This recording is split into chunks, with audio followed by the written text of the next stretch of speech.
Welcome to the Deep Dive, where we, you guessed it, dive deep. Into the nitty-gritty. Exactly. And today, we're taking a plunge into the myths and legends of ancient Greece and Rome. The myths, the legends, all of it. Using, of course, our trusty guide, Berens' book. A classic. It's not just about, gods and monsters, though we'll definitely meet some. It's about understanding, Understanding. how these ancient civilizations saw the world, their values, their fears. All wrapped up in these amazing stories. Exactly. It's wild. So, to kick things off, let's talk about how it all The began. very beginning. Right.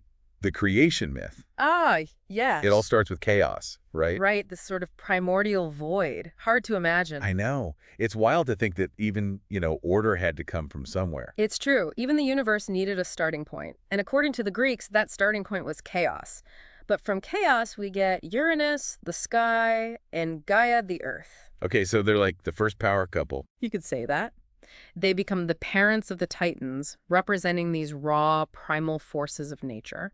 Talk about a dysfunctional family, am I right? Oh, absolutely. We're talking epic family drama, divine edition. Because Uranus gets scared of his own kids' power and tries to push them back into the earth. Can you imagine your own father terrified of your potential? And Gaia, being a pretty awesome mother, is not having it. She encourages her son, Cronus, to deal with the problem. let's just say, deal with Uranus. It's a pretty graphic story, to say the least, but it highlights these power struggles that exist even among the gods. In this whole situation, it leads to the rise of Cronus, who becomes the big guy, ruler of the cosmos. Taking over the family business. But plot twist, he inherits his dad's fear And and decides to swallow his own children. can you imagine? Talk about your trust issues. Seriously, talk about some major fatherhood anxieties. But thankfully, Zeus, king of the gods, has a clever mom. Rhea. She was a quick thinker, that one. Saving her son from becoming, a snack for dear old dad. She hid baby Zeus away, right? That's right. And her cunning. It leads to one of the most epic showdowns in mythology. The Titanomachy. But what are Namaki? The Titanomachy. This wasn't just some family feud. This was a clash of titans, literally. The earth is trembling. The sky is ablaze with lightning. And Zeus leads his siblings.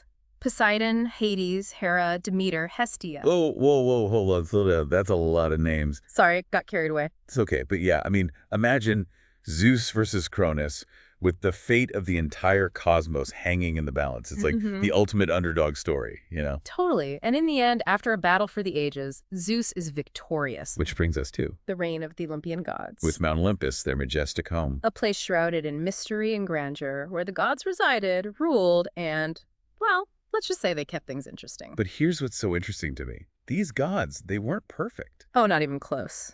They weren't these all-knowing, untouchable beings. They were flawed. They were emotional. You were surprisingly relatable. Exactly. And that's what makes them so interesting. Okay. So we're talking love affairs, betrayals, power struggles, Basically, a cosmic soap opera. but with way higher stakes. Way higher. So let's meet some of these Olympians, shall we? Starting with the big guy himself, Zeus. King of the gods, god of the sky, lightning, thunder, associated with power, justice. He's the one in charge, the head honcho. But, and this is a big but, he's also known for his, shall we say, wandering eye, Let's just say he had a bit of a reputation. which caused no shortage of drama. Drama on Mount Olympus was practically a daily occurrence thanks to Zeus. And speaking of drama, we can't forget Hera, Zeus's wife, queen of the gods, protector of marriage. but also known for her, Mhm. legendary jealousy. And can you blame her? With Zeus carrying on the way he did. I'm not saying it's right, but I get it. Right. She's a fascinating character, Hera. Strong, beautiful, but don't cross her. Don't even think about it. Uh-huh. One of the most fascinating details I found about her was her connection to the peacock. Oh, yes. Those eyes all over the tail feathers, legend have it, those are the eyes of Argus. Argus. Her 100-eyed watchman, Hera placed his eyes on the peacock's tail after he was slain as a tribute. Talk about a unique tribute. So we've got Zeus, Hera. Who else is hanging out on Mount Olympus? Oh, just a few more major players, like Poseidon, ruler of the seas. This guy is all about power. He's the one with the trident, right? Yeah, it's the one. Right. He's associated with horses, earthquakes. If it's a force of nature, chances are Poseidon has a hand in it. He's a reminder of the raw, untamed power of the natural world. The kind of power that ancient civilizations both revered and feared. Exactly. Okay, so we've covered the king and queen of the gods and the god of the seas. Who else? Well, we can't forget about Hades. He rules the underworld. The underworld. Okay, so now we're getting into spooky territory. He's like the bad guy, right? It's easy to see him that way. But it's important to remember that the ancient Greeks didn't necessarily view the underworld as this place of eternal punishment, like some later cultures. Right. It was simply the realm of the dead, a natural part of the cycle of life. And Hades, while stern and imposing, was just the one tasked with ruling over it. Okay, so not the devil we might imagine. Not quite. He gets a bad rap, Hades does. All right, so Hades, god of the underworld. Check. Who else should we know about? Well, there's Demeter. She's all about the earth, agriculture, the cycles of nature. She's the one who makes sure the crops grow and the earth flourishes. Okay, so she's important. Absolutely. And her story is deeply intertwined with the seasons. You know, have you ever wondered why we have winter? Well, yeah, I guess I've always just taken it for granted. Well, the ancient Greeks, they had a myth for that. They had a myth for everything. It involves Demeter's daughter, Persephone. Okay, I'm intrigued. Tell me more. So Persephone is abducted by Hades. Hades, the god of the underworld. The one and only. And Demeter's grief is so profound, so powerful, that the earth grows barren and winter descends. Wow. I never knew Greek mythology explained the seasons. That's amazing. It's a beautiful and tragic story that speaks to the power of love, loss, and the cyclical nature of life. It is. So we've talked about Zeus, Hera, Poseidon, Hades, Demeter. Are we missing anyone important on Mount Olympus? Well, we can't forget about Hephaestus, the god of the forge. The forge. What's that? Like a big fireplace? It's more like a giant blacksmith's workshop. Hephaestus was the god of fire, metalworking. Basically, he was the ultimate craftsman. He crafted the weapons of the gods, lightning bolts for Zeus, that sort of thing. Wow, he sounds pretty important. He was, despite being rejected for his appearance. He was rejected. Why? He was born with a limp, and some stories say he was cast out of Olympus because of it. Oh, that's awful. It is a bit tragic, but even though he was different, he never let it stop him. He represents the power of creativity, resilience, and skill. That's inspiring. Isn't it? Okay, so we've got this incredible cast of characters, each with their own strengths, weaknesses, their quirks. It's like a cosmic reality show up there. I know, right? But what I find so fascinating is how these gods and goddesses reflect the full spectrum of human experience. Absolutely. We're talking love, betrayal, ambition, loss, humor. It's like looking at ourselves in a cosmic mirror, isn't it? It really is. And that's what's so amazing about these stories. They're timeless. They resonate with us on such a deep level because they reflect the human experience in all its messy glory. Exactly. Messy is right, but that's what makes them so compelling, right? Totally. They remind us that even gods and goddesses get caught up in the same dramas and dilemmas we do. It's reassuring in a way. Yeah, like even if you're a god, life is still going to throw you some curveballs. Exactly. But speaking of challenges, let's shift gears a bit and talk about the heroes. The heroes. Yeah.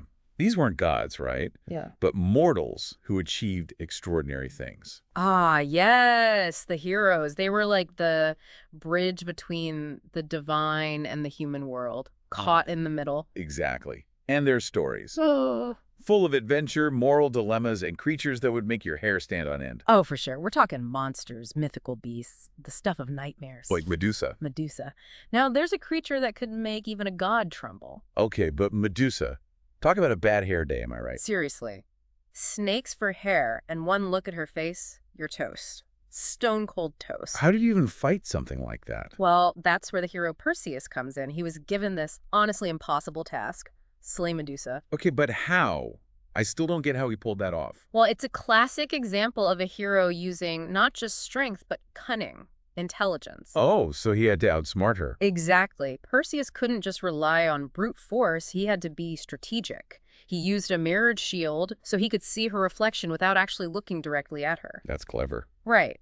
He used his wits and a bit of divine help, let's be honest, to defeat her. So the moral of the story is, don't underestimate the power of a good strategy. Exactly. Sometimes brains over brawn.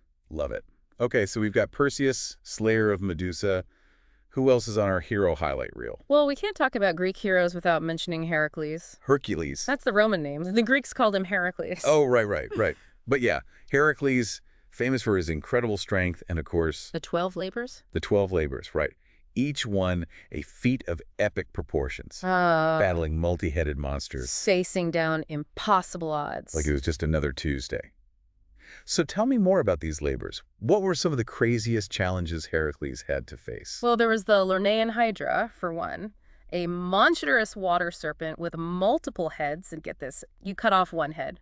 Two more grow back in its place. No way. Oh, yeah. Talk about a metaphor for life, right? Some problems feel just like that Hydra. You solve one thing, two more pop up. Ugh, tell me about it. So how did Heracles finally defeat the Hydra? Well, he had help, of course. His nephew, Iolaus, used a burning brand to cauterize the wounds after Heracles cut off each head. That way, no new heads could grow back. Smart. It's like they say, teamwork makes the dream work. Exactly. But the Hydra wasn't the only challenge. Heracles also captured Cerberus, the three-headed hound who guarded the underworld. Whoa, that sounds intense. It was. But these labors, they weren't just tests of strength, you see. They were tests of character. Okay, so like he was learning and growing through these challenges. Exactly. Heracles' story teaches us about resilience. It teaches us about facing our fears and finding a way to overcome no matter how impossible the odds. I love that. And speaking of overcoming the impossible, let's not forget Theseus. Theseus. Okay, refresh my memory. What's his claim to fame? Theseus and the Minotaur. Ooh, right. The Minotaur. Yeah, Half man, half bull. that's the one. This fearsome creature was trapped in a labyrinth, this massive, confusing maze. Okay, I'm already getting anxiety just thinking about being stuck in a maze. Oh, it was the stuff of nightmares. No one who entered ever found their way out. So how did Theseus survive? Well, he used his cunning. See, before entering the labyrinth, Theseus was given a ball of thread by Ariadne, the king's daughter. Okay, I see where this is going. He unwound the thread as he went, creating a trail to follow back out. So smart. Right. He defeated the Minotaur and found his way back out, thanks to his quick thinking. See, these stories are making me feel better about my own problem-solving skills. Maybe I'm more of a hero than I thought. Well, we all have a bit of the hero in us, don't we? These stories remind us of that. I love that. But let's not forget another legendary hero, one who reminds us that sometimes the greatest journeys are about finding our way back home. Okay, you're talking about Odysseus, right? Odysseus, Yeah. king of Ithaca. His journey home after the Trojan War was anything but straightforward. That's an understatement. Shipwrecks, encounters with mythical creatures, being held captive by a nymph. Let's just say Odysseus had some serious travel delays. Talk about the ultimate road trip gone wrong. Tell me about it. But it's interesting, right? Because we've got these heroes, Perseus, Heracles, Theseus. They're all incredibly strong and courageous. But they also rely on their minds as much as their muscles. Absolutely. They had to be smart, resourceful, adaptable. Exactly. And Odysseus, he embodies those qualities. He faced down Cyclops, resisted the siren's deadly song. He outsmarted a one-eyed giant to save his men. That takes guts. Seriously. Odysseus' story teaches us about perseverance, about never giving up hope, even when faced with unimaginable obstacles. He reminds us that the journey is just as important as the destination, that it's through facing challenges, overcoming adversity that we truly learn and grow. And eventually, hopefully, find our way back home. To where we belong. Okay, so we've been deep in the world of Greek mythology, but our trusty guide, Berens, doesn't just talk about the Greeks, right? That's right. Our source material also delves into Roman mythology, which has a lot of overlap with the Greeks, but with its own unique flavor. Yeah, I was going to say, it seems like the Romans borrowed a lot from the Greeks when it came to myths and legends. Oh, absolutely. But they put their own spin on things. You know, the Romans, they were a practical bunch, big on civic duty, order, those sorts of things. And their gods reflected those values. So, like, instead of Zeus, they had Jupiter. Exactly. Jupiter, king of the gods, but also the god of the sky, lightning, and thunder. Very similar to Zeus in many ways. And what about Aphrodite? Didn't the Romans have their own version of the goddess of love? They did. Venus, goddess of love, beauty, pleasure, but also associated with fertility and prosperity, which were super important to the Romans. Okay, so similar, but with a Roman twist. What about Ares, the Greek god of war? Did they just copy and paste him? Close. They had Mars, god of war, obviously, but also, get this, agriculture. Agriculture. Wait, really?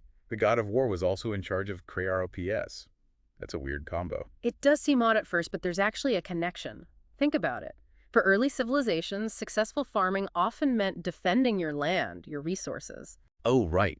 To protect your harvest, you had to be ready to fight for it. I get it now. Yeah. So it's not just about mindless violence with Mars. It's about protecting what's yours, providing for your people. Exactly. The Romans saw the value in both strength and strategy, and Mars embodied that duality. But, one of the coolest things about Roman mythology is that they also had gods that were totally unique to their culture.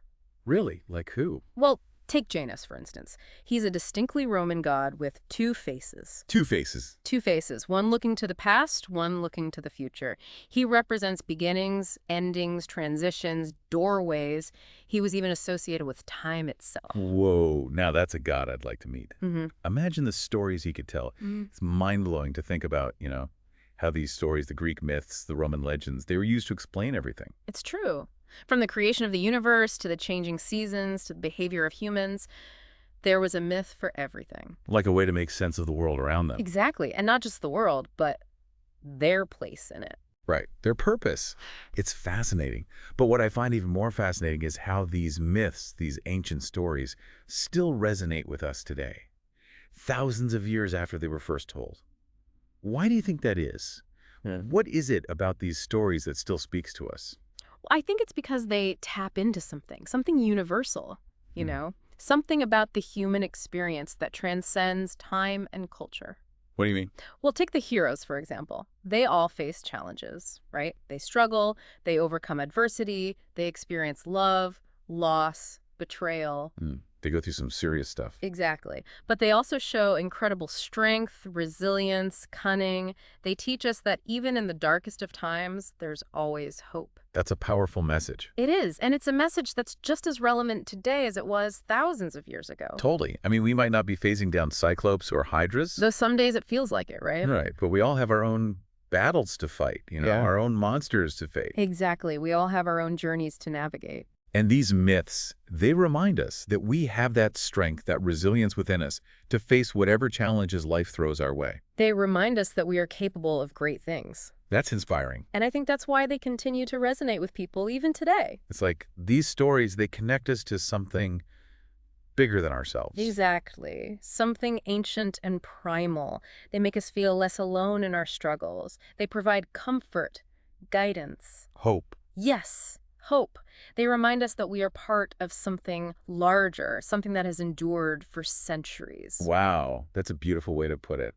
As we wrap up our deep dive into the myths and legends of ancient Greece and Rome, I'm left feeling, Inspired. Inspired, yes, and curious, and maybe a little bit more connected to the past. That's the power of these stories. They have the ability to transport us, to teach us, and to remind us of the enduring power of the human spirit. Beautifully said. And on that note, we'll leave you to ponder these timeless tales. Until next time, happy diving.